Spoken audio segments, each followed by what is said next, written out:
Bienvenue dans un nouvel épisode du podcast En cœur ouvert avec Alex. Aujourd'hui, on reçoit à nouveau docteur et psychologue M. Paul Simard. Un gros merci d'avoir accepté une deuxième fois l'invitation. Là, aujourd'hui, on a un sujet peut-être un peu plus difficile, un peu plus tabou, je vais dire. On va parler de sexualité et de pornographie aujourd'hui chez les jeunes. En fait, je dis les jeunes, mais pour tout âge. C'est quoi une sexualité saine, pour commencer? Oui, bien là, tu aurais pu inviter des collègues à moi, le sexologue, là, pour parler de ça. Donc, je vais prendre mon chapeau de psychologue avec des connaissances en sexologie, mais gardez à l'esprit que les vrais experts sur ce sujet-là, ce sont les sexologues. Ouais. Mais en psychologie, il n'est pas rare, par contre, que ce soit un sujet abordé en consultation. Donc, j'aurais le goût de vous dire que la sexualité saine, c'est celle qui vous convient. Celle dans laquelle il n'y aura pas de souffrance et d'angoisse. J'aime ça. C'était mon Dieu, c'était bien ici. Oui, mais ça peut prendre plein de formes. Hein? Ouais. Ça peut même aller dans des pratiques tabous. Mais l'élément de la souffrance, c'est vraiment celui-là qu'il faut faire attention. Parce que c'est ça. Je sais qu'il y en a qui aiment ça. Prenons le terme souffrance, mais est-ce que ça peut quand même être considéré saine si les deux personnes sont consentantes puis que tout... Oui. Comme dans les pratiques BDSM, mettons? Oui, exact. Oui, exactement. Là, on pourrait parler d'une canalisation ou d'une instrumentalisation de la douleur ou des rapports de soumission force, mais c'est pas dans on pourrait dire, de l'abus de pouvoir. Parce que là, il y a un consentement, il y a un partage qui est fait. OK. Puis si c'est consenti, convenu, ça protège tout le monde. Mais même si socialement, ça peut être tabou auprès de certaines personnes ou communautés, il n'en reste pas moins que ça a un rapport avec la gestion de l'intimité. Puis ce qui est intime, parfois, c'est pas arrangé douette. Puis il y a des gens qui vont avoir des types de pratiques très tabous, mais qui ne créent aucunement de la souffrance et qui sont consentis. Dans ce temps-là, on est sur une bonne piste. OK. Bon, génial à ce moment-là. Dans un autre podcast, on a parlé ensemble de stress et d'anxiété. J'aimerais un peu qu'on fasse un peu allusion en lien avec la sexualité. Est-ce que ça peut être quelque chose qui peut arriver aussi, l'anxiété, le stress dans les pratiques sexuelles? Bien, on pourrait dire qu'il y a plusieurs formes de pratiques sexuelles. Il y a des pratiques qui sont plus axées sur la détente et d'autres pratiques sur la performance, le go. Là.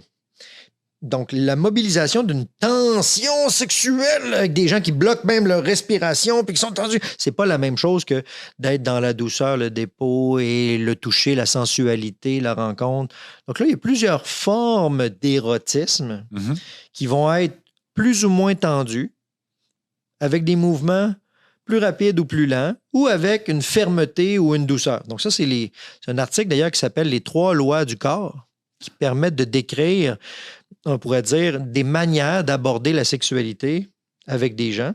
Puis il y en a qui vont préférer une tension très tendue, très ferme, alors que d'autres, c'est plus mou, lent. Puis il y en a que le pattern sexuel de l'autre personne, ça les endort. OK. Puis il y en a d'autres que le pattern sexuel de la personne avec qui ils sont, ça leur fait très peur. Oh. Donc ça va être important d'adopter un langage sur ces pratiques-là pour pouvoir communiquer. Parce qu'on ne peut rien corriger si on n'a pas de mots pour décrire c'est quoi qui est en train de se passer. Non, pas du tout. Fait que la communication est très importante aussi dans la pratique sexuelle. Oui.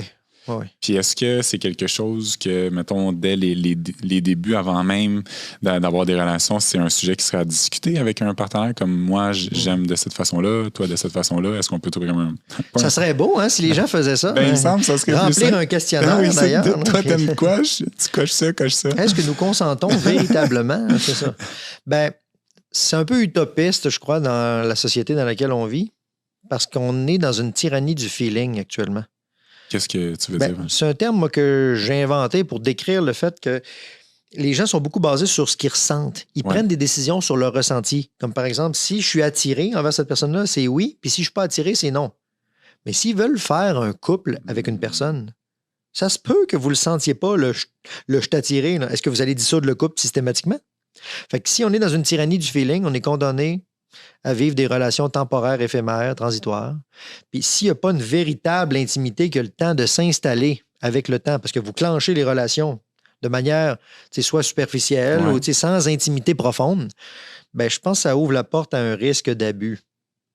Parce que c'est tellement un haut niveau de stimulation qui touche un sujet tellement profond et intime que le risque de créer des blessures est très grand. J'avais déjà lu dans un... C'était-tu un podcast ou c'était un article? Merde, je suis plus sûr.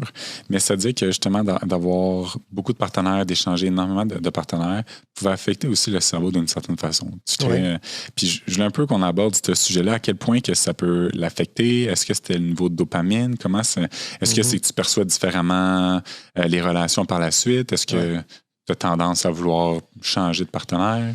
Il y a des études qui ont été faites en Grande-Bretagne là, sur l'impact sur le niveau d'engagement des gens en fonction de leur nombre de partenaires sexuels. Ah oui. Puis ils ont découvert que après 6 partenaires sexuels différents, la capacité d'engagement est corrélée puis décline. Là. Avec plus que tu as eu de partenaires sexuels, plus que ta capacité d'engagement est maganée, entre guillemets.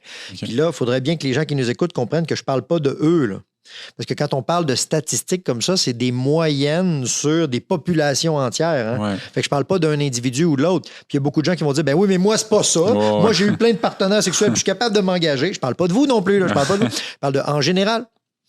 Puis c'est une courbe qui est quand même assez fortement corrélée, là, ces deux observations-là. Ah ouais. Comme si, après 6 partenaires sexuels, pour certaines personnes, ils vont se dire, c'est beaucoup, le 6, là.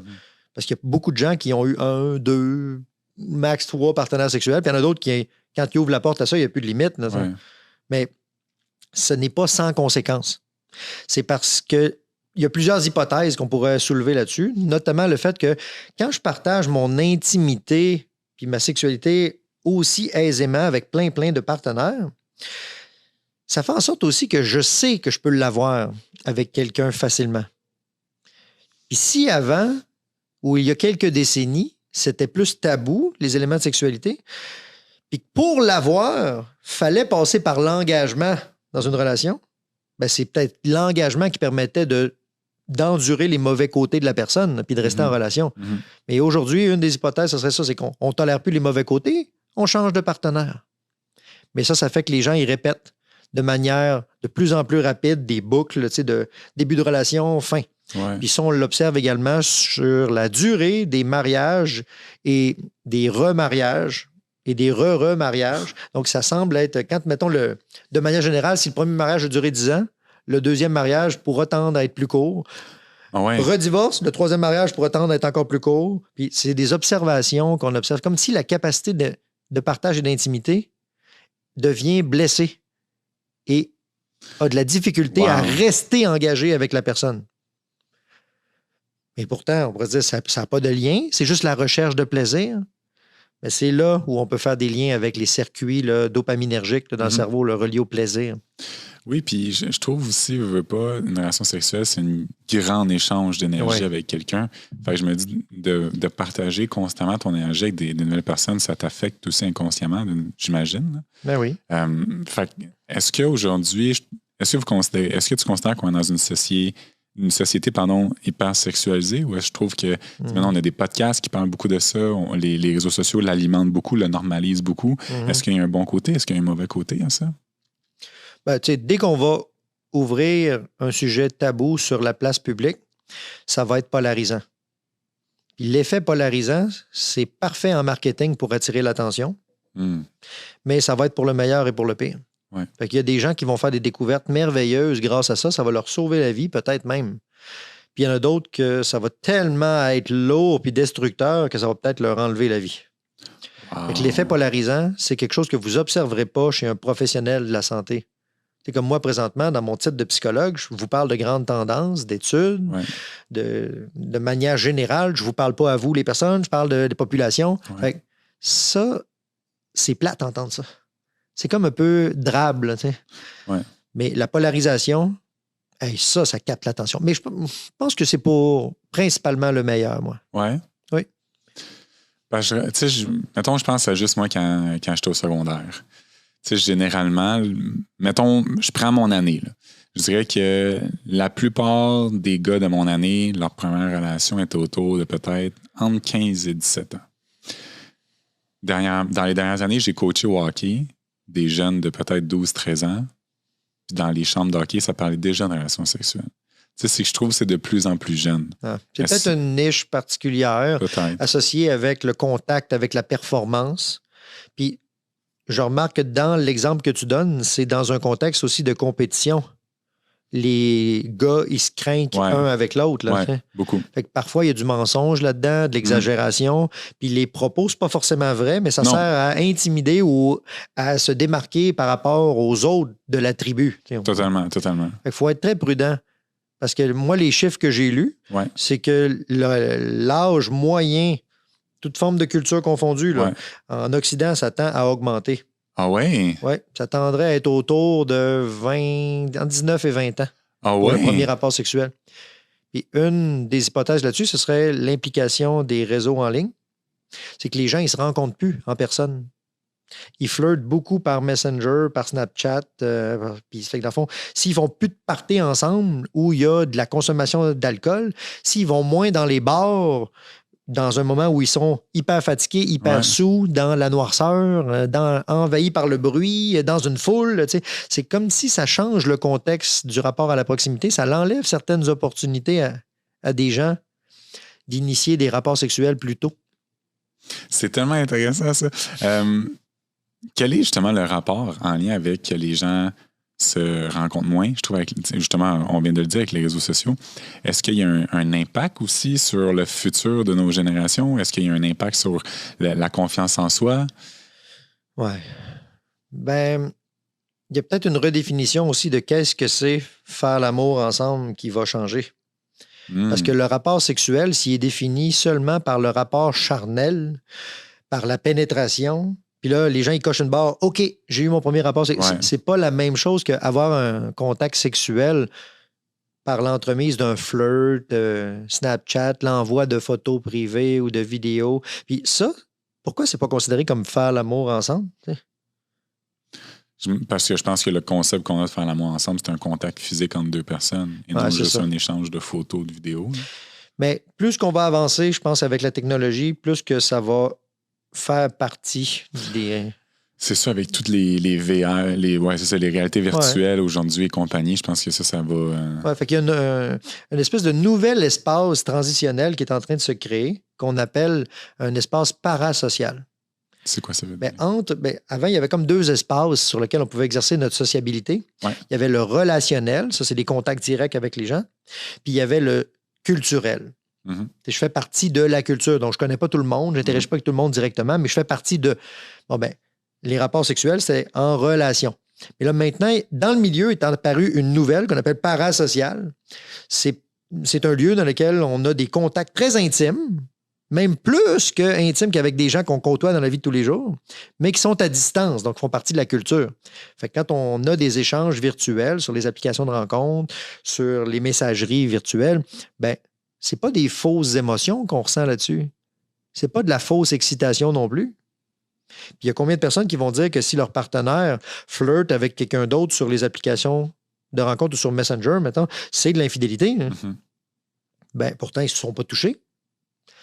Donc, je m'éloigne un peu de ta question, mais ça touche l'enjeu de repenser qu'est-ce qu'est une saine sexualité.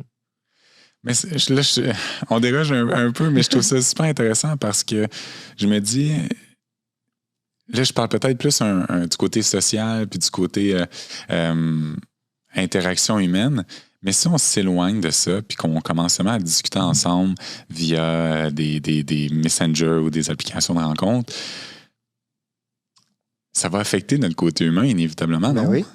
Puis je me dis, à long terme, c'est quoi les conséquences de ça? Je pense à mes parents. Là. Mes parents se sont rencontrés parce que mon père était ami avec mon oncle puis ma tante, puis c'est là qu'il a vu ma mère, il l'a trouvé magnifique, puis il a décidé d'aller parler. Mais aujourd'hui, tu ne parles pas à personne, tu fais juste échanger des messages textes. Fait que le côté humain, on l'a de moins en moins. Fait que niveau cerveau, ça doit nous affecter. Moi, je remplacerais mot humain dans ta définition par chaleureux. Parce que c'est pas moins humain, ça reste des humains qui échangent. Mais c'est peut-être moins chaleureux. Moins direct, moins réciproque en temps réel. Parce que ça, la communication parasociale, c'est beaucoup aussi asynchrone. Ça veut dire chacun répond lorsqu'il est prêt. Alors que prendre rendez-vous pour être tous les deux disponibles au même moment, se parler, se voir, ça demande de coordonner 2 horaires, 2 agendas. Ça c'est comme un coût qu'on est de moins en moins prêt à payer, selon moi. Ça arrange beaucoup de gens de faire des communications asynchrones. Mais l'impact psychologique probable de ça, selon moi, ça va être que les gens ne savent plus s'ennuyer. Les gens sont dans l'efficacité. Puis là, si on fait le lien avec la sexualité, s'ils ne savent pas prendre leur temps dans la sexualité pour se découvrir, s'entre-grignoter, s'entre-donner des becs puis s'explorer, bien, ça va faire en sorte qu'ils vont peut-être être un peu brusques dans leur sexualité. Puis peut-être se blesser puis blesser l'autre sans le savoir. Parce que quand on sait s'ennuyer, on sait prendre des pauses, on est correct dans l'immobilisme ou dans l'absence de décision, on fait juste être en présence l'un de l'autre. Puis là, implicitement, là, en dessous de la logique, là, qui veut vraiment, je veux faire avancer quelque chose. Il y a quelque chose qui se régule, ça, dans la coprésence avec quelqu'un. Ouais. C'est comme si on se contamine avec notre état affectif. Ça, le principe de la contagion sociale, c'est super fort. On se contamine avec nos émotions désagréables, mais on se contamine aussi avec notre santé mentale. Fait que si je ne prends jamais le temps de m'ancrer là-dedans, qu'est-ce que moi j'apporte dans cette contagion sociale? Puis qu'est-ce que l'autre est en train de me faire? Ça donne des gens qui sont dans une sexualité très cérébrale. Ils sont dans leur tête. Puis là, ils sont convaincus qu'ils font la bonne affaire. Mais c'est plus un manuel technique ou la répétition d'un enjeu pornographique qu'ils sont en train de faire. Aussi. Puis là, ils se demandent pourquoi ils souffrent autant après dans leur enjeu d'intimité. C'est parce qu'ils n'ont pas su s'ennuyer les uns avec les autres. Ils ne savent plus se coordonner ensemble. C'est créer de la réciprocité. Là. C'est comme si on descend un entonnoir. Puis là, on se refile la balle. Puis à chaque fois qu'on se refile la balle, ça va bien, on descend avec un niveau de profondeur de plus en plus profond, jusqu'à arriver peut-être à un enjeu tellement intime et profond que c'est génital et érotique. Là, puis il y a du contact. Mais pour ça, ça prend avoir confiance que si on joue ensemble, on joue au même jeu, que c'est respectueux, qu'on s'entend sur les règles, puis là, on descend. C'est pas juste une question de je signe un contrat, puis c'est réglé. Mais c'est la composition de l'intimité. Donc, la composition de l'intimité est en train de changer aujourd'hui. Oui, je pense que oui. Puis est-ce que tu penses que ça a du bon? Ouais? Oui, moi, je trouve que c'est super bon. Ouais? Mais il y a des gens qui vont faire des ratés. Il y a des gens qui vont faire des découvertes incroyables. On dirait que ça me fait peur, ça, un peu. C'est peut-être parce que c'est nouveau. Tu sais, souvent, ce qui est nouveau nous effraie un peu. Oui, c'est ça. Mais je me dis de faire maintenant plus de rencontres sur des réseaux que... en vrai, c'est sûr, il y a un côté, ce que tu disais tantôt, je trouve que c'est super intéressant. Quand tu disais les gens qui se rencontrent par réseau, ben, ils répondent quand ils ont le temps, quand ils sont prêts. Ça, je trouve ils contrôlent, par contre. Ils contrôlent, exact, ils ont plus le contrôle. Ça, je trouve ça génial. Mais on dirait que moi, j'aime beaucoup le côté humain. Je trouve que de se rencontrer via des réseaux, ben là, tu sais, tu mets la plus belle photo, tu te mets sur ton meilleur jour, tu réponds aux meilleures questions du mieux que tu le peux. Tu sais, contrairement, le côté humain, ben, tu sais, si tu fais une petite gaffe, ben, tu as un petit côté gaffeux, c'est cute, c'est drôle. On dirait que ça me fait peur de perdre ce côté-là plus authentique. Je vais dire ça. Oui. Ben, je vois pas pourquoi ça serait perdu. Moi, je vois pas en quoi c'est incompatible. On pourrait dire que c'est comme si on passe par une nouvelle zone de transition. Il y a quelques décennies, on appelait ça le tiers-lieu. Le tiers-lieu, c'était un endroit qui n'était pas le travail, qui n'était pas la maison, un troisième, dans le fond, dans lequel on allait faire des loisirs ou juste vagabonder, puis dans lequel on allait se rencontrer, comme par exemple au centre commercial, en allant jouer au quai, en allant danser, en allant au parc. Bon, ben ce tiers-lieu-là, il est encore présent aujourd'hui. C'est juste qu'il s'est déplacé. S'il y a quelques siècles, en Occident, le tiers-lieu, c'était le parvis de l'Église, mais ça s'est déplacé ensuite au centre commercial. Puis aujourd'hui, c'est quoi, les réseaux sociaux? Ouais. Ben, c'est un tiers-lieu quand même, dans lequel on n'est plus juste connecté avec les gens de notre communauté, de notre village. On est connecté avec le monde. 100%. Fait que moi, je suis très optimiste, mais je pense qu'on est dans une phase où c'est en train de s'ajuster. Je l'espère. Ah oui. J'aimerais qu'on revienne un peu plus à notre sujet. La pornographie aujourd'hui est rendue extrêmement accessible à tous. Mettons, je parle par expérience, puis un peu avec mes chums qui m'entourent. Moi, à l'école, j'ai pas eu de cours de sexualité. Non. J'ai beaucoup appris, je le dis un peu malheureusement, avec la pornographie. C'est quoi un peu les dangers avec ça auprès des jeunes? Ouais. C'est au niveau de l'hyperstimulation des circuits du plaisir. Ouais. Quand on vient à la conception des émotions là, dans le cerveau humain, là, il y en a une seule qui sert à détecter du agréable, puis 4 détecteurs de problèmes potentiels. Fait que c'est joie, tristesse, colère, peur, dégoût. 4 détecteurs de problèmes pour un détecteur de fun. Mhm. Mais si on plonge dans la pornographie, c'est comme si on va surutiliser le critère de plaisir et de joie. Puis notre cerveau, il n'est pas équipé pour bien gérer ça. On est encore biologiquement beaucoup en réaction, puis on est programmé pour détecter des problèmes potentiels avec la tristesse, colère, peur, dégoût. C'est comme si on est programmé notre pilote automatique, chercher des problèmes, puis là, on plonge dans un environnement où ça a de l'air que c'est correct, ça a de l'air que c'est sécuritaire. Allons-y avec des gros zooms sur des affaires excitantes, en gros plan, avec des macro-caractéristiques sexuelles, de la grosse performance. Donc, cette hyper-focalisation sur le plaisir, c'est aussi un morcellement de l'être humain. Donc, c'est plus un être humain qu'on voit, c'est un porteur d'organes. Oh my God. Bien, le morcellement, c'est déshumanisant, ça. Donc, en plus d'être un excès de plaisir, j'instrumentalise l'autre personne comme étant un objet et non plus une personne. Fait que ça, c'est 2 enjeux qui peuvent blesser la psyché d'un individu. Parce que là, après, quand il va arriver en sexualité, il va tellement être tendu qu'il va vouloir répéter ce qu'il a vu dans la porn. Mhm. Puis il va aussi percevoir plus la personne devant lui dans son plaisir, mais plutôt des morceaux de personnes à licher, à flatter, à pénétrer. Puis ça, c'est déshumanisant. C'est l'inverse de l'empathie. Parce que l'empathie, c'est je ressens à l'intérieur de moi ce qui se passe à l'intérieur de toi, parce que moi, je suis connecté ici. Ouais. Donc, je peux te sentir en même temps que je me sens. Mais si j'ai une vision instrumentale de l'autre, j'utilise l'autre. Ça donne un peu des gens qui sont en train de se masturber l'un dans l'autre. C'est 2 solitudes qui s'entrefourrent. D'accord. C'est brusque, hein, dit comme ça. Oui, mais c'est pour illustrer mais... le côté tellement rigide puis tellement froid de ce type de rencontre-là. Mais malheureusement, il y a des gens qui ne seront jamais éduqués sur le fait qu'il existe d'autres formes de sexualité. Puis c'est pour ça que je trouve que c'est bon qu'il y ait des podcasts qui parlent de sexualité. Mm-hmm. Il va y avoir des dérapages puis des histoires un peu olé-olé puis n'importe quoi, là, des fois. Là. Ça crée de la confusion également chez certaines personnes qui disent bon, OK, ben moi aussi, je vais ouvrir une plateforme. Moi aussi, dans le fond, je peux me prostituer, puis c'est pas grave. Ouais. Mais c'est pas là-dedans que je voudrais que les gens puissent s'en aller. C'est plutôt dans l'idée de nous avons probablement des choses à apprendre, puis ça prend des experts qui nous en parlent de manière intéressante. Puis si c'est pas des professionnels de la santé, des sexologues qui le font, ben c'est un peu comme si c'est une niche qui va être occupée par d'autres personnes. Peut-être des coachs, des gens expérimentés, qui sont bien intentionnés, mais qui n'ont peut-être pas le background nécessaire.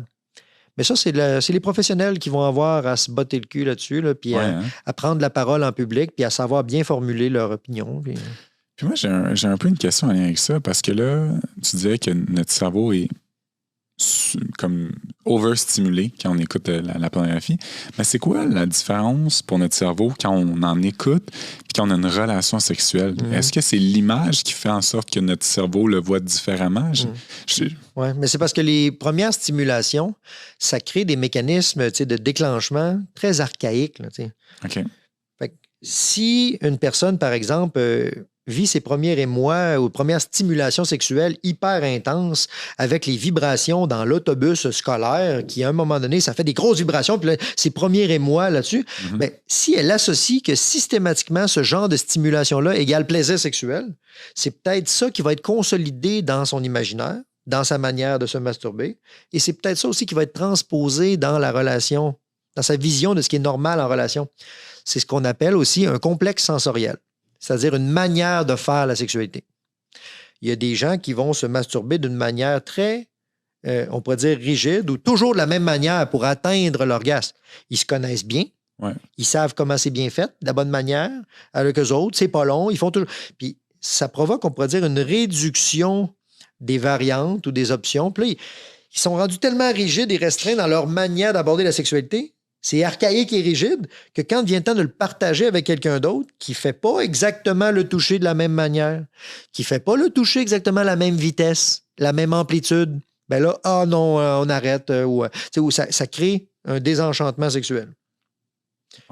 Fait que ça, c'est relié, cette mécanisme-là de réduction du plaisir pour atteindre efficacement l'objectif, c'est relié au conditionnement. Le conditionnement, c'est la répétition-récompense. Répétition, récompense. Répétition. Puis là, ça devient tellement restreint et rigide qu'il n'y a nulle forme de plaisir en dehors de cette pratique-là. Puis là, on tombe dans ce qui s'appellerait les paraphilies. C'est quoi la paraphilie? Les troubles, le fétichisme, mettons. OK. Les paraphilies, c'est une forme de pratique sexuelle qui est peut-être même non socialement convenable. OK. Comme par exemple, le fait d'avoir une excitation sexuelle en ayant un accessoire spécifique. OK. Puis en dehors de l'utilisation de cet accessoire-là, que ce soit un accessoire vêtement ou un accessoire pornographique, visuel, comme par exemple toujours focusé sur une catégorie de porn en particulier, ou un mouvement en particulier, ou un angle de vue, c'est restrictif, puis la personne elle devient de plus en plus rigide là-dedans. Fait que c'est le rapport au plaisir. C'est que vu que notre cerveau n'est pas très équipé pour gérer beaucoup de plaisir, il y a un mécanisme qui s'appelle l'hyposensibilisation qui se déclenche. L'hyposensibilisation, c'est baisser le seuil de réceptivité du plaisir. Fait que là, la personne a dit, moi, je veux avoir le feeling que j'avais avant. Fait que là, elle consomme de quoi d'encore plus hard. Puis là, le cerveau, une fois qu'il est là, il se dit, c'est pas normal de vivre autant de plaisir. Fait qu'il baisse le seuil de sensibilité. Puis là, j'en veux encore.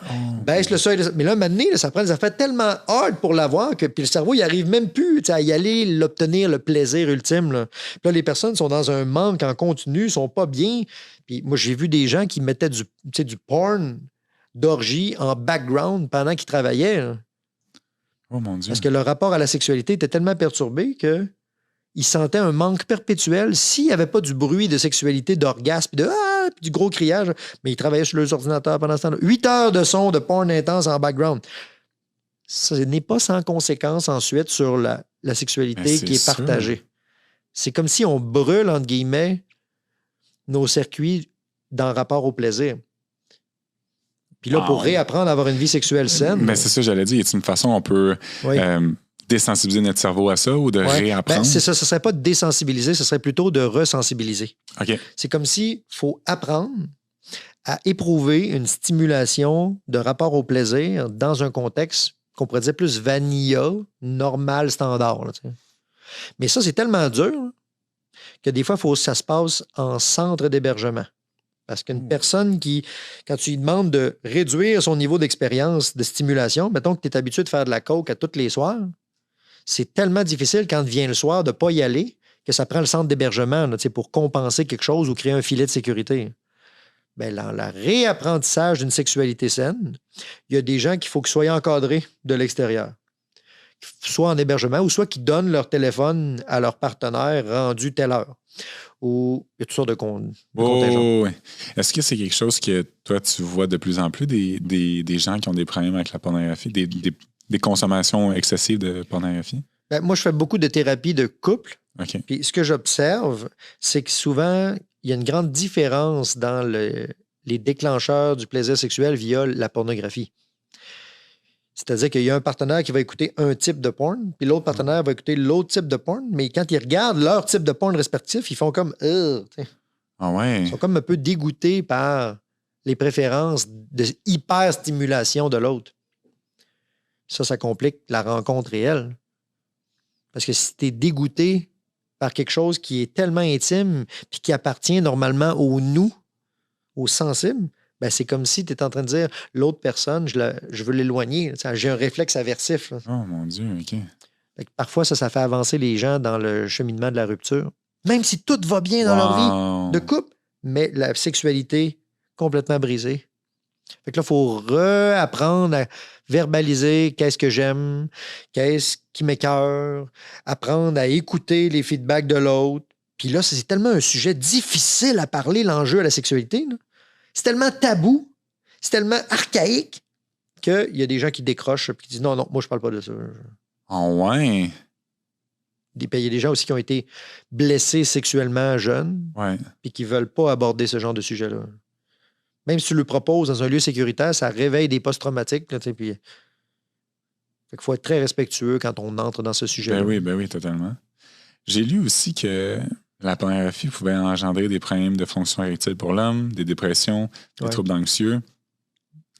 C'est quoi un peu toute la corrélation entre la dépression, l'anxiété? Ben là, le dysfonction érectile, je comprends un peu le lien, mais dépression et l'anxiété, où est le lien entre ça et la pornographie?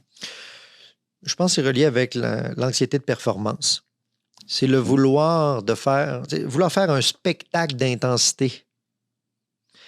C'est tellement se mettre de pression dans l'atteinte d'un but que l'esprit est déjà rendu dans le but, là, puis il veut le but, là, il veut l'affaire là, qui est imaginaire. Là. Puis là, je veux ça. Là. Ouais. Pendant ce temps-là, il n'est pas dans l'expérience réelle. C'est comme si l'esprit est déséquilibré. Là, imagine quelqu'un qui serait incliné comme ça, qui ferait un marathon. Maudite gravité sale! Oh, j'ai mal au dos! Mais c'est pas de la faute à la gravité. C'est moi qui n'est pas bien aligné. Ouais. Bon, ben, c'est un peu la même chose avec une anxiété de performance. De vouloir, par exemple, se dire OK, là, pour que la sexualité soit satisfaisante, ça prend 2 orgasmes en même temps, en se regardant dans les yeux et qu'ils durent d'une durée égale. Ouais. T'imagines-tu comment c'est de la pression épouvantable? Mais quand on est tendu, ben, c'est vrai que ça peut prendre une certaine forme de tonus pour aller vers l'orgasme. Mais une tonus de type blocage total, souvent, ça va faire en sorte que la personne, un homme va perdre son érection. Parce que pour avoir une érection, ça prend un certain niveau de détente, de se sentir en maîtrise de soi, et non pas d'être dans la crainte de l'échec. Parce que si on a peur, boule au ventre, ben ça empêche comme de faire passer l'énergie, en guillemets, ou le bien-être, là, ça bloque le sang également. Là. Donc, juste le fait de se réapproprier ça, de dire qu'est-ce qui se passe dans mon corps au niveau des tensions? Est-ce que je respire quand je fais l'amour ou je suis bloqué? Wow. C'est déjà une grosse piste, ça, qui pourrait vous aider à réapprivoiser la sexualité. Puis hier aussi, je lisais un article qui disait que maintenant, la pornographie, au niveau des femmes, augmente. Mais je pense que si ma mémoire est bonne, c'était 31% maintenant des consommateurs, c'était des femmes. Est-ce que les femmes aussi peuvent avoir l'anxiété et la performance, puis la dépression aussi qui peut être liée à eux, ou c'est plus l'homme? Parce que les articles que je disais, parlaient beaucoup de l'homme, en fait. Ouais. Parce que c'est sûr, les grands consommateurs, c'est l'homme, là, si la femme est à 31%. Là. Ouais. Fait que, comment la femme, elle, est-ce que la dépression et l'anxiété de performance aussi peut l'affecter? Oui. Oui. Puis, on le voit dans les stéréotypes de faire plaisir, notamment, la désirabilité sociale. Mm-hmm. Il y a beaucoup de femmes qui portent le trait en général, là, je ne parle pas de vous, là, je parle en général, mais en général, dans les traits de personnalité, l'agréabilité, c'est un trait qui est plus fort chez les femmes. Fait que quand on est agréable, ça vient souvent avec tout un autre cocktail de trucs, dont le désir de plaire. Éviter le rejet. Quand on se soucie plus de ce que les autres ressentent, on peut être tenté de se décaler de nous-mêmes puis d'être très centré sur l'autre, sur son plaisir à l'autre. Puis là, que ce soit un homme ou une femme, là, même si c'est plus fréquent chez la femme, que ça soit plus fréquent chez l'autre, c'est un éloignement de soi. Puis il y a des gens qui vont tellement s'éloigner de soi pour faire plaisir à l'autre qui vont tolérer des abus ou des affaires qu'au final, ils ne consentaient pas du tout. Là, mon Dieu. Puis ils reconnectent après ça à eux autres dans leur intimité, puis ils disent « Mon Dieu, mais qu'est-ce que j'ai fait là? Genre, je voulais pas vraiment, ou je me sens pas bien. » Fait que c'est un sujet complexe en soi. Ça prend de l'intimité avant d'aller dans la sexualité. Sinon, ça blesse le rapport à la sexualité. Puis comme ça, aller dans l'intimité avant d'aller à la sexualité, comment on peut faire ça dans un couple? Comment on apprend à être intime avant la sexualité? C'est quoi? Y a-t-il des petits trucs? Y a-t-il des Moi, je pense que c'est la tendresse, le mot principal. Ouais. Y a-t-il de la tendresse? Y a-t-il moi, ce que j'appelle des collations sexuelles? Plutôt que des buffets. Des collations, on est capable de s'entre-grignoter, de se toucher sur des endroits sensuels sans que ça soit direct les mains, ses seins, ses fesses ou sur les organes génitaux. Y a-t-il un rapport au corps qui est de l'ordre de l'apprivoisement? On appelle ça aussi la progression tactile dans le domaine de la séduction. Okay. C'est une compétence en soi. Il y a des gens qui le maîtrisent très mal. Puis il y a des gens qui recherchent ça. C'est-à-dire le fait d'être en dating avec quelqu'un, de le rencontrer. Puis là, à travers les jeux de discussion, des regards complices, bien, savoir, peut-être passer sa main dans un endroit moins menaçant ou juste un frôlement du doigt comme ça sur la table. C'est une progression, ça, qui va donner un consentement progressif à plus d'intimité sexuelle. Mais il doit être établi. Il doit être pas juste signé logiquement. Ça peut se passer à travers l'accoutumance du toucher, du plaisir d'être ensemble. Mais dans les couples, qui sont rendus très, très loin, très méfiants l'un de l'autre, voire même hostiles, on ne peut pas leur dire « OK, là, vous allez faire l'amour le vendredi. » Ça serait terrible. On va plutôt, moi, je vais leur recommander de faire des exercices de collation sexuelle. Reflattez-vous dans des endroits non menaçants. Replanifiez des moments de discussion. Est-ce que vous partagez des activités ensemble? Êtes-vous encore curieux de l'autre? Ah oui. C'est quelque chose qu'on voit avec les couples de, mettons, 5 ans, 10 ans, 15 ans? Il y a des jeunes couples qui sont rendus très fanés rapidement. Alors que des vieux couples qui sont encore très effervescents. Parce qu'aujourd'hui, justement, la pornographie pourrait avoir un impact avec le fait que les jeunes couples peuvent être déjà fanés un de l'autre. Oui? Ben, étant donné que c'est une pratique hautement intense, je pense que c'est là-dessus qu'il faudrait axer.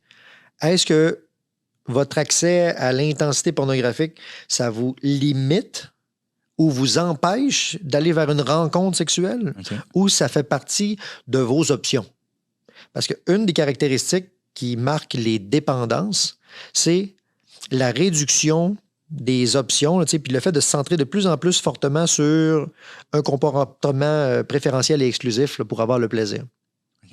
Puis là, ça peut devenir tellement restreint, cette forme de dépendance-là, que on n'est plus seulement dans la paraphilie, on peut même tomber dans le trouble paraphilique. C'est quoi paraphilie? Ben, la paraphilie, c'est un mode excitatoire un peu asocial ou aculturel là, qui peut être considéré comme étrange. Comme par exemple les pratiques BDSM. Ça pourrait être considéré comme une forme, en guillemets, de paraphilie parce que c'est pas tout le monde qui a cette pratique-là culturellement. Mais ça veut pas dire que c'est un trouble. Les gens qui ont des pratiques BDSM ne sont pas malades, hein. Mais il y a des gens qui vont tellement pousser cette affaire-là loin que ça va créer de la confusion, de la détresse, de la souffrance, voire même tellement pris là-dedans que c'est retourné à une sexualité plus normale qu'eux vont appeler vanilla, standard, que c'est ça qui va provoquer de la détresse là, parce qu'ils sont plus satisfaits. Là. Ça leur prend la patente là, pour être... Ça aussi, c'est un continuum. Tout comme l'anxiété, c'est pas forcément un problème, mais ça peut devenir un trouble anxieux. Ben, les paraphilies peuvent devenir un trouble paraphilique. Puis est-ce que le fait de consommer la pornographie a accentué peut-être ça? Tout ce qui est plus... On va y aller plus hard, mettons, entre guillemets. Ben, j'ai tendance à croire que c'est une porte ouverte vers l'instrumentalisation de la sexualité. C'est déshumanisant parce que ce n'est plus des rencontres entre des individus.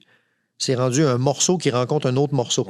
Un gros pénis avec des gros seins, puis des gros... Puis là, tout ça, c'est les morceaux qui se rencontrent. Puis c'est sûr que si vous êtes hyper vigilant, puis tendu, puis excité, ça, vous avez tendance à réduire votre champ de vision pour regarder que ces zones-là. Fait qu'ils ont bien compris, les producteurs de pornographie, que c'est là-dessus qu'il faut qu'ils zooment. Les cum shots, puis les...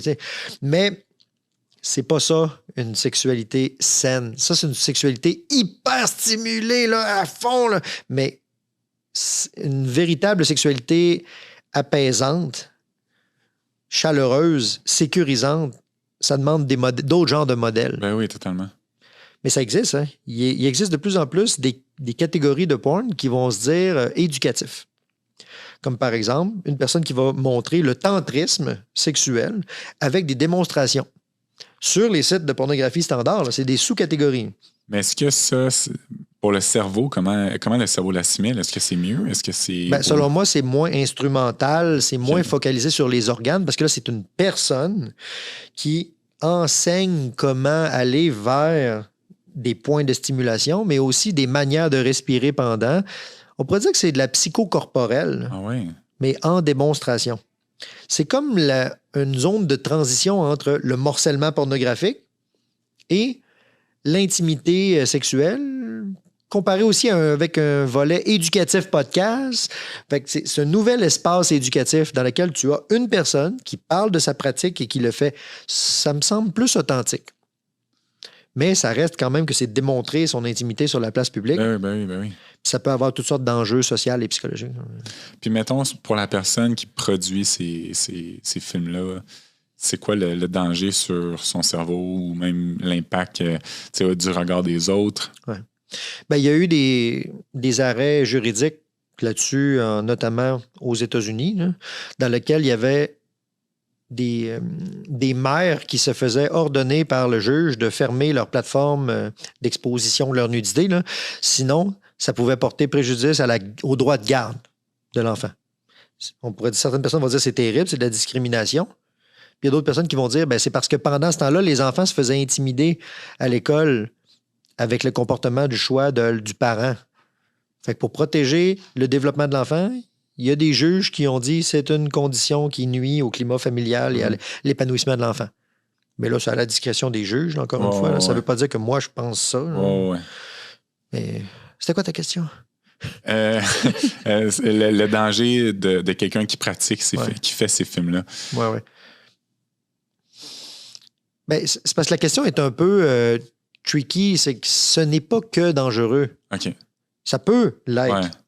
Si la personne entre dans un chemin de se déshumaniser pour avoir des likes, avoir des subscribers, avoir de l'argent, mais puis elle fait comme le travail du sexe, selon les études scientifiques, ça a bien démontré que ce n'est pas sans conséquence sur la sexualité de la personne qui travaille dans le sexe. Ouais.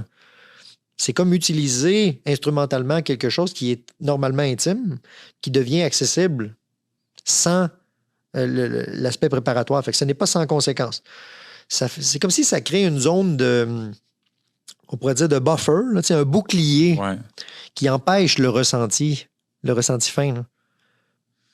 C'est fou parce que je trouve que c'est pas un sujet qui est abordé à l'école. Comme je disais, j'ai jamais eu de cours de sexualité. Ouais. Je trouve qu'il y a beaucoup de conséquences sur le cerveau quand tu en consommes. Il y a beaucoup de conséquences auxquelles on n'est pas préparé ou qu'on n'est pas au courant. Puis je voulais savoir, c'est quoi, mettons, qui est considéré comme une consommation problématique ou excessive de la pornographie? Oh boy! Moi, je pense que premièrement, ce n'est pas la quantité. OK. Puis quand on se fie aux critères de dépendance, on va dire, ça va être vraiment la réduction des comportements pour aller spécifiquement vers ça. C'est de la nature préférentielle et exclusive. C'est pour ça que je fais beaucoup de liens avec la paraphilie. Ouais. Puis, si ça devient rigide au point de créer de la détresse chez la personne quand elle n'a pas cette affaire-là, là, on commence en effet à être loin de la santé. Si on est capable de diagnostiquer un trouble, c'est qu'il y a une détresse, il y a une blessure fonctionnelle. Puis la personne a perdu le contrôle sur sa pratique. Là, fait que ça peut aller jusque-là, une perte de contrôle de sa sexualité. Wow.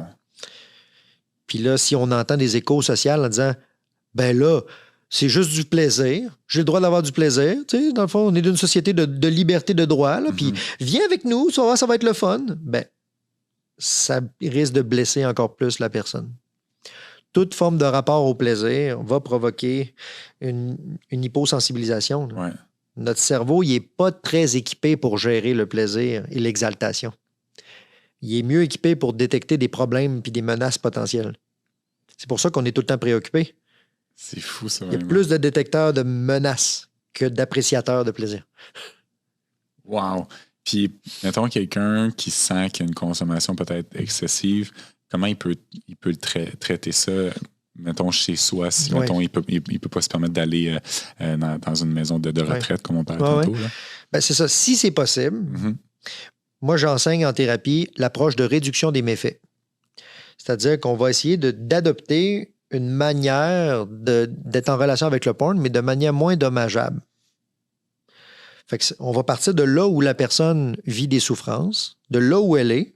Puis là, la personne elle va dire bon, mais moi, ma sexualité, ça me blesse, ça me fait mal, je veux plus le faire. Là. Je voudrais tout arrêter ça. Mais si on arrête trop rapidement un comportement de dépendance, ça peut provoquer tellement de déséquilibre psychologique à une personne que la détresse va exploser ou elle va se déplacer sur un autre sujet qu'on n'aura pas spoté.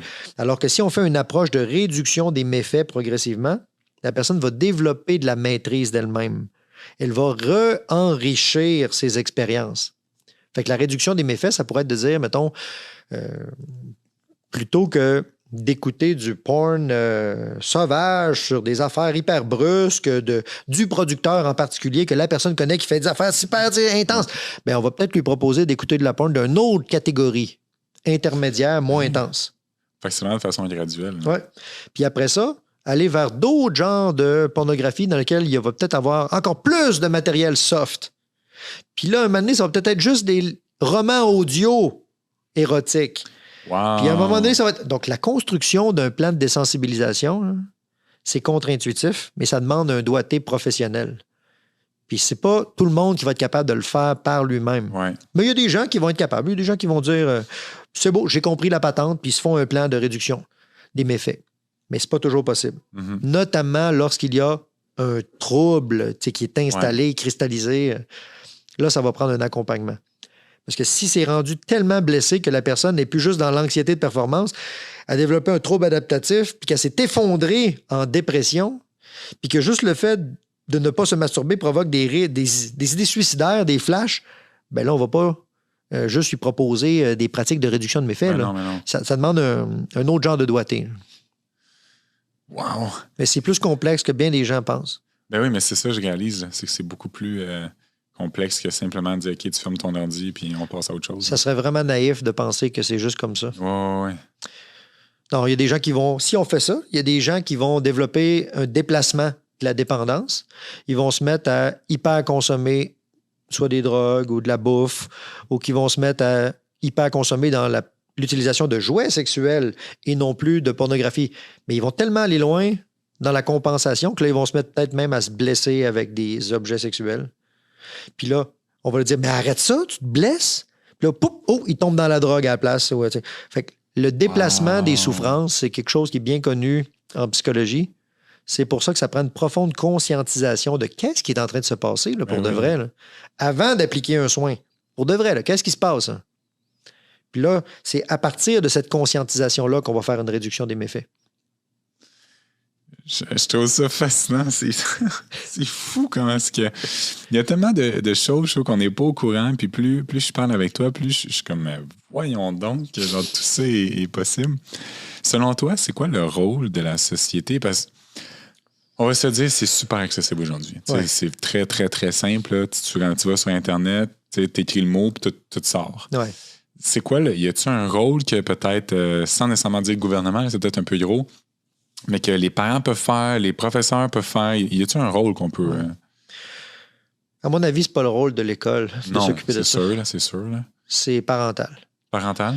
Parce que ça touche la sphère privée et intime. Mais comme les parents en eux-mêmes n'ont pas forcément les connaissances ou les compétences là-dessus, c'est quelque chose qui va se corriger, à mon avis, sur le long terme, sur plusieurs générations. C'est pas instantané. C'est comme s'il faut être bien humble par rapport à ça. Là. Le parent va transmettre une espèce de legs émotionnel à ses enfants qui, lui, va baigner dans quelque chose qu'il va considérer comme normal. Donc, c'est ce qu'on appelle les croyances normatives. On installe ça dans le derrière de notre pilote automatique. Là. Puis là, rendu à l'âge adulte, on répète ça parce que c'est juste normal de faire ça. J'ai toujours vu mes parents faire ça. Puis là, c'est là qu'on transmet aux enfants de la génération suivante quelque chose. Donc, je pense qu'il y a un espace correctif progressif d'une génération à l'autre. Mais les développements technologiques, ils se font plus vite que la transmission des legs. Fait que là, on est en train d'être dans une espèce de tournant où ça se développe tellement vite qu'une des compétences qu'il va falloir apprendre, selon moi, ça va être à faire de la métacognition. C'est-à-dire réfléchir sur notre manière de réfléchir. Réfléchir sur la manière de réfléchir. Oui, apprendre à prendre une perspective sur ce qui me semble évident. Dire, un instant, là, moi, j'ai toujours pensé que c'était normal, mais tiens, mais observer notre pilote automatique, réfléchir sur notre réflexion, ça demande beaucoup de maturité. Puis ça, le cerveau, là, il devient capable de faire ça à peu près vers 21 ans. Là. Parce qu'un cerveau est en développement jusqu'à 21 ans, non? À peu près, oui. Wow! Puis notamment avec la capacité de freinage émotionnel. Ça, là, c'est dans la zone ventromédian du lobe cortex préfrontal, entre les yeux, dans le milieu, dans le crack. Là. Il y a un frein là, qui s'installe, qui projette jusque dans le thalamus, dans les aires du cerveau qui s'occupe de l'excitation, notamment, là, puis qui dit « Wow, agis pas de manière impulsive. Là. Un peu, on a des valeurs. Là. » Mais ce frein-là, il est perturbé par le désir sexuel, il est perturbé par la consommation d'alcool et certaines drogues. Fait qu'imagine quelqu'un qui fait tout le cocktail, là. Il est dans un haut niveau de stimulation, il désire sexuellement quelqu'un, il prend de la drogue, puis il saoule. Son frein, là, il ne marche plus pas en tout son frein de rétro-inhibition. Là. Fait qu'il va faire des décisions basées sur ses sensations et non plus sur son jugement. Mais l'entraînement au jugement, c'est possible, mais ça va vous demander un effort d'apprendre à être frustré, apprendre à gérer sa souffrance. Puis dit autrement, on pourrait dire que faut apprendre à souffrir pour être heureux. C'est fucké. Mais c'est comme attendre d'une file d'attente. Si vous ne savez pas gérer votre impatience dans une file d'attente, hein, puis que vous dites « Torsez-vous, moi je veux juste payer mes affaires, bande de caves! » Ça se peut que vous fassiez expulser. Mais quelqu'un qui sait bien gérer son impatience, sa frustration, que ça soit dans une file d'attente, que ça soit dans son rapport avec le plaisir sexuel, qui sait bien se gérer, pas inhibé, bloqué, qui sait bien le gérer. Il alterne entre un peu de sexualisation, un peu de retenue. D'ailleurs, en séduction, c'est une des compétences, ça aussi, d'apprendre à sexualiser, revenir d'un sujet plus sérieux. Resexualiser un peu, resérieux, légèreté, de sujets sur d'autres domaines. Puis ça témoigne d'une grande maîtrise de soi. Fait que c'est possible de le développer encore aujourd'hui, même si on a plein d'opportunités de vivre des plaisirs intenses. Là, vous avez parlé des termes dans le cerveau. Oui. Puis là, ça dit... J'avais lu un article qui disait la consommation régulière de porno érode le cortex préfrontal, la structure du cerveau qui gère la moralité, la volonté et le contrôle de ses impulsions. C'est de ça que je te parlais. Exactement. Fait que là, c'est pas un mythe de penser que la pornographie modifie... Blesse le cerveau. Ah, blesse le cerveau. Ne modifie pas, blesse. Ben c'est ça, c'est la même affaire. Okay, c'est moi qui l'accentue là, pour dire oui, ça modifie. Toute expérience modifie le cerveau. Wow! OK. Là, j'ai beaucoup de questions, Agnès. Est-ce qu'une fois que ça a été modifié, blessé, on peut-tu le ramener? Oui. Comment? En se donnant des nouvelles expériences. OK. Parce que ça va refaire des connexions entre les neurones. Même s'il y a certaines neurones qui, parfois, se connectent et forment un circuit, puis le circuit devient super rigide, mais dans la souffrance. On ne va pas défaire ce circuit-là. On va plutôt favoriser la création d'un autre circuit plus adapté et plus sain. Mais quand vous allez être stressé, fatigué, malade, ça sera toujours plus rapide de retomber dans l'ancien pattern. Ouais. Parce que c'est le chemin le plus facile, c'est lui qui a été répété à chaque jour. Fait que redévelopper une nouvelle habitude, ça ne veut pas dire lutter contre l'ancienne. Je conscientise mon ancien, mais je développe de temps en temps une nouvelle habitude. Puis là, on réapprend à faire des connexions, on refait des nouveaux circuits, puis à un moment donné, ces nouveaux circuits-là sont plus faciles à utiliser que même l'ancien, parce qu'ils ont été répétés davantage. Fait que ça, c'est relié à un phénomène qu'on appelle la plasticité cérébrale.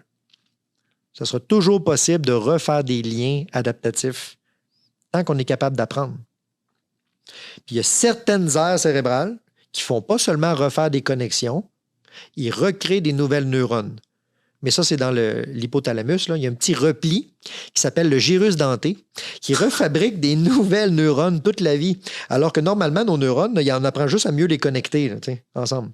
Mais dans le gyrus denté, il refabrique des nouvelles neurones. Puis ça a un rôle à jouer dans la mémoire, l'empathie, la sensibilité affective, le sentiment de sécurité, la concentration. Fait que ça, là, les gens qui sont, mettons, post-traumatiques, ils ont souvent une réduction de la masse de ces aires cérébrales-là qui peuvent regrandir avec des expériences de sécurité, de respect de soi, de soins, d'hygiène de vie, des expériences méditatives où on va contempler la frustration en train de s'agiter à l'intérieur de nous. Puis là, on fait juste rester en présence de celle-ci sans vraiment agir, mais juste arrêter de résister contre. Puis on se donne de la présence. Ça construit des connexions cérébrales pour mieux la gérer. C'est comme être à côté d'un enfant qui fait un cauchemar la nuit. Ouais. On n'a pas besoin de faire grand-chose. On ouvre la porte doucement et on dit « Oh, c'est un gros cauchemar, ça. Hein? » L'enfant va dire « Oui! » Là, vu qu'il se sent compris, c'est déjà la moitié de la tempête de partie. Bon, ben, je vais rester un petit peu à côté de toi le temps que tu te rendormes. Là. Puis là, l'enfant fait il se sent en sécurité parce qu'il a été activé dans son cerveau sur les aires cérébrales qui gèrent le sentiment de sécurité par la contagion sociale de l'extérieur. Ben, les thérapeutes font un petit peu ça. Par phénomène de contagion sociale, ils essayent de faire une injection de sentiment de sécurité puis d'espoir auprès des gens en souffrance. Mais oui, ça se développe. Mon Dieu, c'est... Invoque pas Dieu là-dedans. On parle de science ici. Je trouve ça fascinant. C'est flabbergasté. Ah oui, vraiment. Honnêtement, j'en perds mes mots parce que tu sais, j'ai commencé en tranche de vie, là, j'ai commencé très jeune à consommer ça. C'était le frère d'un de mes chums qui nous avait montré ça. Puis là, on a commencé jeune à être sujet à ça. sans comprendre les méfaits, sans comprendre les impacts. Non, c'était juste le fun. Mais c'est ça, exact. J'étais comme, ah ouais, OK. En fait, je comprenais même pas ce qui se passait vraiment. T'sais. Fait que là, aujourd'hui, de prendre conscience de tout ça me fait peut-être aussi comprendre certains problèmes ou certaines choses qui sont arrivées que j'étais comme, ah, OK, ben là, j'étais stressé peut-être en lien avec ça, peut-être que je faisais de l'anxiété de performance. On dirait que j'étais un peu en train de connecter des points. Puis je trouve ça triste, en fait, que personne ne m'ait jamais parlé de ça. Je trouve ça triste que c'est super normalisé. Le vrai rôle de la tristesse, c'est de dire « Oh, j'ai eu une perte importante. Maudit, j'ai eu une perte importante. » Fait que là, grâce au fait que tu accueilles la tristesse, tu vas pouvoir, toi, être un messager qui va promouvoir l'importance de parler de ça. 100%. Mais quelqu'un qui lutterait contre sa tristesse, qui dit « Non, je ne veux pas être triste pour ça, là, c'est niaiseux. » Il ne tirerait pas la leçon qui 100%. Va avec la tristesse. Mm-hmm. D'où l'importance de savoir les accueillir, ces affaires. 100%, je suis tellement d'accord. Ça, c'est vraiment vrai. Puis ça fait maintenant environ, je dirais, 3 ans, là, comme il faut que je consomme plus aucune pornographie. Puis je trouve juste la façon que je pense, la façon que je trouve que mon corps est différent. C'est peut-être bizarre à dire, là, mais on dirait que je vois plus clair. On dirait que je pense différemment. On dirait que tout est plus simple dans mon cerveau. Je ne sais pas si ça a un lien avec ça. Oui. Je suis toujours... Ça change des choses par rapport aux orgasmes. Oui, aussi. Ça change des choses par rapport au plaisir tout court. Totalement. Puis je veux dire, j'ai toujours dit quelqu'un qui faisait beaucoup de sport, qui a bien mangé. Fait ça n'a rien changé. Ça a toujours... Fait que je trouve ça fascinant que personne ne parle de ça avant. Je trouve ça fou que c'est aussi accessible à tout le monde. C'est ça. C'est comme une drogue. Oui, exact. Mais accessible à tous. Exact. À quelques cliquements, comme si c'était banal. Oui, mais exactement. C'est qu'on banalise ça et non, on normalise ça comme si c'était correct. Mais hey, ça vient pas sans conséquences. Il y a des conséquences à ça, puis ça affecte le cerveau. Puis je suis content de savoir, par exemple, qu'on peut le remodifier, entre guillemets. Ben, c'est toute la question de l'hyperstimulation puis du plaisir instantané. Puis pour accomplir des projets dans la vie, là, c'est pas l'action qu'il faut remettre à plus tard. Ça, on appellerait ça la procrastination. Il faut remettre l'accès au plaisir un peu à plus tard, en disant, OK, là, je pourrais avoir un plaisir immédiat là, mais t'as peu, j'ai de quoi accomplir ici. Puis là, une fois que c'est accompli, on récupère le plaisir. Mais les gens qui sont incapables de faire ça, là, de mettre de côté temporairement leur plaisir, c'est frustrant de faire ça. Là. Totalement. Bon, mais les gens qui sont incapables de tolérer la frustration sont tout le temps dans l'impulsivité. Puis là, ça va inévitablement affecter le rapport au plaisir. Le cerveau va essayer de s'adapter face à cette trop grande stimulation-là en baissant les seuils de sensibilité. Puis ça a plein d'impact. Je pense que les études, c'était qu'après 3 mois d'arrêt de pornographie, ça a un impact chez les hommes, notamment au niveau de la qualité de l'éjaculation. Puis, il y a une grande différence à faire ici là, entre je ne sais pas si tu connais le mouvement NoFap. Oui. Pas de masturbation. Ouais. Bon, ben, ça, c'est plus associé avec des sous-cultures religieuses, ces affaires-là. Ça n'a rien à voir avec ce que les données scientifiques nous recommandent. Notamment dans la sexualité des hommes. Il y a des études qui disent que à l'intérieur d'un minimum de 25, je pense, éjaculations dans un mois, ça était considéré comme un facteur de protection contre le cancer de la prostate. Oui, j'avais déjà vu ça. Donc, c'est pas l'absence de masturbation ou de rapport sexuel qui était dommageable, mais la pornographie en elle-même, l'hyperstimulation, oui, ça tend à changer notre rapport au plaisir. C'est pour ça qu'on peut s'inspirer des communautés qui ont des pratiques intenses, qui sont encadrées. Il y a une femme qui a fait son mémoire de maîtrise sur les communautés BDSM, là, puis qui a fait un livre là-dessus, ça s'appelle BDSM, les règles du jeu, je crois, puis qui démystifie tout ça de l'intérieur, parce qu'elle a intégré les sous-cultures de ces pratiques-là pour expliquer les règles de fonctionnement. Puis il y a beaucoup de choses là-dedans qui nous démontrent que quand on maîtrise les règles, ça crée un sentiment de sécurité. Mais quand on se perd dans le plaisir sans aucune règle, c'est, on pourrait dire, un terrain fertile au dérapage puis à la dangerosité. Oui. Je pense que aussi la sexualité, c'est quelque chose qui est super important. Tout le monde soit que les 2 ou les 10 personnes, peu importe comment on disait, soient consentants, puis que ça soit un sentiment de sécurité, justement. Je pense que ça, c'est la base qu'il faut vraiment prendre en considération puis qui est important que tout le monde sache. Là. Oui, puis il y a des gens qui vont avoir un plaisir particulier dans la nature transgressive.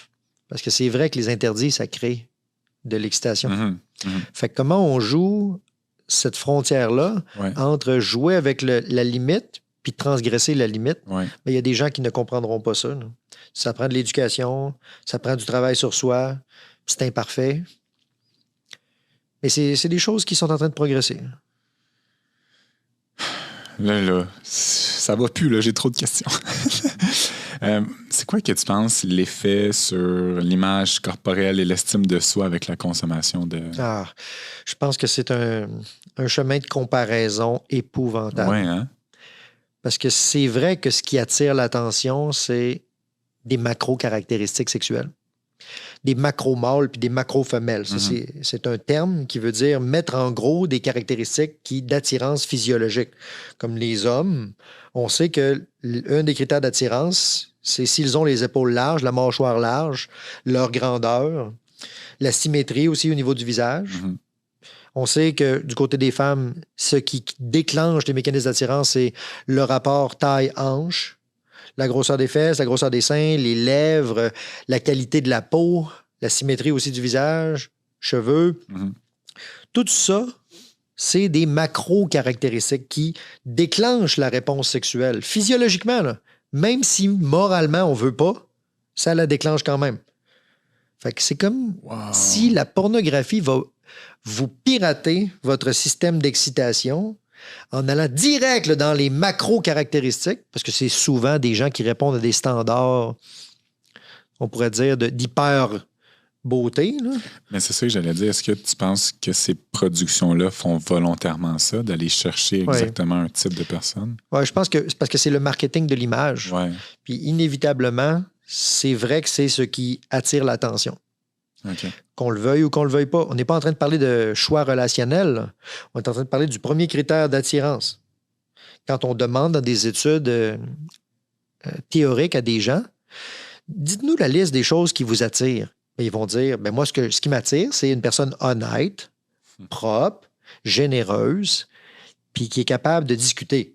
Donc, mais quand on les met en contexte, qu'on regarde pour de vrai vers qui ils vont dans un contexte de dating avec un pool de gens, là, puis qu'on a mesuré plein de choses avant, mais les gens vont vers les plus beaux. Ben oui, c'est ça. Puis les gens disent, non, mais c'est beau juste dans les yeux de la personne qui regarde. Ça, c'est un peu bullshit dans le sens où c'est une fois en relation avec une personne que ça altère notre vision de la beauté de la personne. OK. C'est d'autres études qui ont démontré que si vous êtes amoureux d'un individu, vous allez le trouver plus beau que ce qu'il l'est en vérité. Donc, la fameuse expression « l'amour en aveugle » c'est pas faux. Niveau scientifique, oui. C'est vrai. Là. D'une certaine manière, ouais. Ça influence. Okay. Ils ont fait des études avec des évaluations. Là, des couples sont-ils en conflit ou les couples sont-ils amoureux et ça va bien? Là, c'est très paisible. Puis là, ils ont déformé les visages de la personne en enlaidissant un peu les traits dans une photo, la photo normale et une photo embellie selon les standards de symétrie puis de grosseur des yeux, tout ça. Puis ils ont mis les photos devant les conjoints en disant c'est lequel qui ressemble le plus à ton partenaire. Bien, les couples qui étaient calmes et amoureux choisissaient la version embellie de photo. Fait qu'ils voyaient à l'intérieur d'eux la représentation embellie de leur partenaire. Puis les couples en conflit, ils reconnaissaient la personne enlaidie. Impossible! Fait que toute notre perception de ce qui est beau, pas beau, c'est une fois en relation que ça va se teinter. Mais la porte d'entrée, elle, de l'attirance, celle que les éléments pornographiques vont souvent utiliser, c'est les macro-caractéristiques sexuelles. Un peu comme la queue de paon. Savais-tu que la queue de paon, c'est un handicap? Non. Le mâle paon, là, qui a une immense queue, là, plein de couleurs, là, c'est un immense handicap, ça. Mais c'est biologiquement, l'hypothèse évolutionniste, ça serait que la femelle paon regarde ça et elle se dit « Wow! Il y a un aussi gros handicap, puis il est encore vivant. Il doit être fort génétiquement. Je veux me reproduire avec lui. » Fait que, à cause de la macro-caractéristique, ils sont plus intéressés. Mais c'est un handicap, là. Mais ça fait partie des mécanismes biologiques de sélection de partenaires. Fait que les êtres humains, c'est pas des pans. On a d'autres mécanismes de sélection, mais c'est pas si loin au niveau de ce qui allume à l'intérieur de nous. Les macro-caractéristiques, gros seins, gros pénis, grosse mâchoire, grosses épaules, gros muscles, ben, ça déclenche des réponses sexuelles. Donc, soyez prudents quand on vous impose ça dans les yeux, parce que ça va avoir un impact sur votre rapport à ce que vous allez considérer normal dans l'intimité. Wow! Mais c'est... Oh, mon Dieu. La prudence, ça ne veut pas dire de rien faire. Là. Non. J'ai aussi vu que un des... je ne vais pas le nommer, là, je ne vais pas le citer, mais le site principal de la pornographie a eu 42 milliards de clics en 2023. Ouais. C'est un nombre vertigineux de visites annuelles recensées sur le seul géant canadien. Bon. Ouais. Est-ce que ça te fait peur d'avoir un aussi gros nombre de clics sur ce type de... Je ne serais pas en mesure de comparer. Ça veut dire quoi par rapport à un autre site? Okay. C'est pas tant le nombre en lui-même. Pour comprendre ce genre de chiffre-là, il faudrait le comparer avec un autre, concurrent, ou comparer avec un autre champ de pratique. Donc, y a-tu moins de clics j'aime dans les compagnies de construction et les matériaux de réparation domiciliaire? Un chiffre en lui-même, ça veut rien dire. Fait que si on le compare pas, qu'on sait pas bien l'interpréter, c'est là où ça peut donner des interprétations erronées. Okay. C'est le scientifique en dedans de moi là, qui voudrait des points de comparaison. Ben oui, ça disait que, mettons, en point de comparaison, les moins de 18 ans sont aujourd'hui 36 % de plus à consulter ces contenus pour adultes qu'il y a 5 ans, soit 600 000 individus supplémentaires. Ouais. Mm-hmm. Est-ce que ça, tu trouves ça problématique que de plus en plus les jeunes consomment ça avant même l'âge adulte? Moi, je crois qu'ils sont à la recherche de modèles, les jeunes. Puis là, il faudrait soulever la question, est-ce que c'est parce qu'avant, la mesure n'était pas faite? Ou comment la méthodologie de collecte de données a été faite. Ouais. Donc là, c'est vraiment le scientifique en dedans de moi qu'il faudrait qu'il examine les chiffres. Est-ce que tu penses que les jeunes devraient avoir plus de cours de sexualité à l'école? Non. Non? Ça a l'air à te surprendre? Oui. Ben, c'est parce que c'est un gros mandat à refiler à l'école. OK. Puis, est-ce que les parents, à ce moment-là? Oui. Je pense que c'est un mandat... Vu que c'est un mandat intime, je pense pas forcément que c'est le mandat de l'école de s'occuper de tout ça. Puis ta question, elle me fait un petit peu penser... à une discussion, une question que j'ai eue un jour dans un podcast sur la finance. La personne elle disait « Hey, est-ce que tu n'es pas d'accord qu'on devrait apprendre à gérer la psychologie de l'argent puis les cartes de crédit à l'école? » Puis tout ça. J'ai répondu la même chose. J'ai dit non. Parce que toi, tu poses la question à ça, tu aimerais ça que ça soit enseigné plus tôt parce que tu es sensibilisé à cet enjeu-là. Mais une personne qui est sensibilisée à la finance va se dire « Ben oui, mais c'est sûr qu'il faudrait l'apprendre plus tôt. » Tout comme moi, je pourrais me dire « Pourquoi ils n'ont pas donné de cours de psychologie plus tôt là, quand j'étais à l'école? » tu sais? Bien, j'étais pas prêt à ce moment-là. J'avais d'autres enjeux à travailler. Si on force l'apprentissage de ces affaires-là à quelqu'un qui n'est pas encore prêt, on peut le blesser et le traumatiser. Un jour, j'ai une amie qui m'a demandé des conseils. Elle dit « Est-ce que je mentionne à mon enfant que si on ne voit pas grand-papa, c'est en raison de l'abus? » Qu'il l'a fait, c'est ça. Puis je dis, ben, est-ce que ton enfant a déjà des expériences sexuelles de son côté? Elle dit, ben non, elle n'a pas, elle est bien trop jeune. Je dis, bon, ben OK, ben, parle-y-en pas alors. Parce qu'elle n'a pas encore de référence à l'intérieur d'elle pour comprendre. Fait que si on impose l'éducation sur un sujet de blessure, d'abus, à une personne qui n'a même pas encore de représentation interne de qu'est-ce qu'une sexualité, ça risque de teinter fortement sa vision de la sexualité, voire même de créer une blessure par contagion sociale. Une transmission du trauma. Fait que c'est sûr que ça va être imparfait, mais je pense que ça prend quand même un bon degré de maturité et être prêt avant de vraiment être maître d'œuvre de sa vie sur la sexualité. Mon Dieu, c'est tellement intéressant ça, parce que, tu sais, mettons, je repense à quand j'étais plus jeune, on dirait que je parlais de ça avec mes parents, j'étais un peu gêné vu que c'était mes parents, fait que je me disais, est-ce que l'école serait plus en position de le faire? C'est sûr aussi, cette vision-là que tu dis, je trouve ça super intéressant. C'est ce que je me dis, je vois pas les bienfaits pour les jeunes de consommer ce type de contenu-là. Ouais. Fait que c'est pour ça que je me dis, y a une façon qui pourrait l'éviter, qui pourrait... Moi, je ne pense pas que c'est forcément problématique. Non. Comme tout effet polarisant, il va y avoir des dérapages. Mais ce qui est bien, à mon avis, c'est la curiosité. Si on bloque l'accès d'un sujet ou d'une plateforme, les ados, ils vont essayer de voir si c'est vrai que la limite est stable et qu'on ne peut pas la contester, ils vont essayer de la contourner. Ou ils vont l'utiliser, leur recherche via d'autres plateformes ou via leurs amis. Donc, c'est très bien qu'une personne soit curieuse et qu'elle veuille apprendre des choses. Le fait de se péter la face sur certaines expériences, ça fait partie de la vie. Mais j'aurais le goût de dire qu'un des meilleurs conseils, c'est est-ce que vous êtes capable de transformer l'expérience en apprentissage? Parce que quelqu'un qui ne fait que vivre des expériences, mais qui ne tire pas d'apprentissage, va développer un pattern, dans le fond. Puis le pattern devient de plus en plus rigide, restreint, problématique. Il aveugle la personne. Alors que si on tire un apprentissage, on prend une perspective, je réalise que je suis allé trop loin cette fois-là. Puis là, l'angoisse de merde, je suis allé trop loin, ça sert maintenant de souvenir pour dire n'oublie pas, ne refais plus ça. Là, d'accord, j'oublie pas, là, ça m'angoisse tellement que tu peux être sûr que je vais faire attention à l'avenir. Donc, ça n'existe pas, ça, une personne sans angoisse. Fait que faut plutôt apprendre à gérer l'angoisse, à la transformer en apprentissage conscient. Puis là, on est en train de devenir beaucoup plus habile. Mais il faut passer par le chemin, selon moi, là, de l'errance, l'exploration, des blessures pour l'apprendre. Mais c'est vrai qu'il y a des blessures que parfois on peut s'épargner. Puis c'est vrai que c'est bien d'aller chercher de l'éducation. Fait qu'il y a des zones un peu plus soft que d'autres. Puis probablement que les podcasts reliés à la sexualité vont donner en bonne partie des nouveaux référents là-dessus. Bien, je l'espère. Je l'espère. Je trouve on a de plus en plus de podcasts qui parlent de sexualité. Puis je pense que ça peut être un bon... Surtout avec des professionnels, fait que je pense que ça peut être un très bon endroit où les jeunes peuvent apprendre. Ou aussi, même, il y a sur Instagram, il y a certains professionnels qui parlent de la sexualité, qui parlent autant de les jouets que le consentement. Fait que je pense que c'est une très bonne chose. Ouais.